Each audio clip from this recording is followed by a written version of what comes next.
umagang kay ganda sa inyong lahat mga kakabsat. Magandang umaga ng Lunes sa inyong lahat kakabsat. Flex ko lang itong upo ko, napakaganda. Stress relief talaga tong upo ko. Ayan na siya. Mayroon na siyang bunga mga kakabsat. Malapit na pipitasin natin yung ulam natin. Ayan na siya. Ang ganda. Napakaganda pag meron kang tanim. Ayan, may hinihintay kang aanihin. Ayan, nag-iisa pa lang yung upo na malaki. Pero, merong marami dito, mga bunga. Ayan. Ayan, oh. Ayan, mga yan, bunga niya. Kawawa naman siya kasi, ayan pa, nandiyan pa.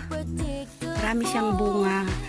Naghahalo na sila ng ampalaya ko mga kabsat. Kaya, yan.